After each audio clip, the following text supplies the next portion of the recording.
go. Hi guys, it's Dr. Denney over at Four Paws at Fulshear, and Maddie and I are going to chat a little bit about possible risks to diagnostic imaging on your cat.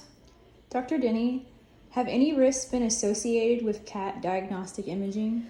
So, not really.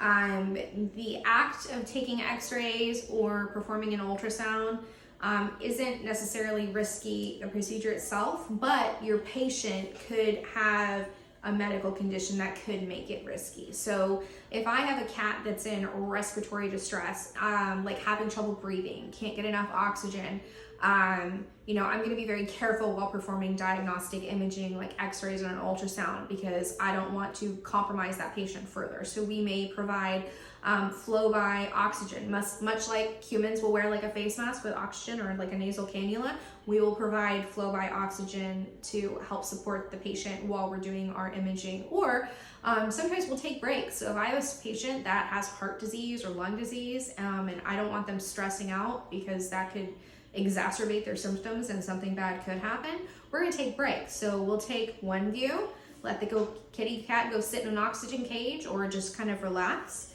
until we're relaxed and feeling okay. Then we will take another image and then we wait again. So moving in steps and moving at the cat's pace is really important. Will more than one diagnostic imaging tool be used to come up with a diagnosis for my cat? Can, definitely.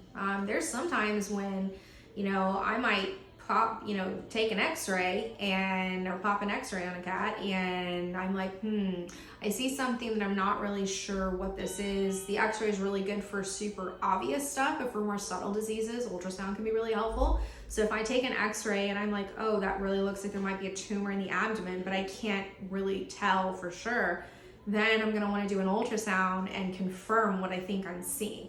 So in that event, absolutely, or better yet, when we get urine on animals on their annual lab work that we recommend, if on getting the bladder, looking at the bladder to get our urine sample, if I see that looks like there's stones in the bladder, I'm gonna hit the pause button, go talk to my client and say, hey, can we take an x-ray? Because I think there might be bladder stones. So in that way, it's like the other direction. So absolutely, 2 different sets of diagnostics are sometimes needed.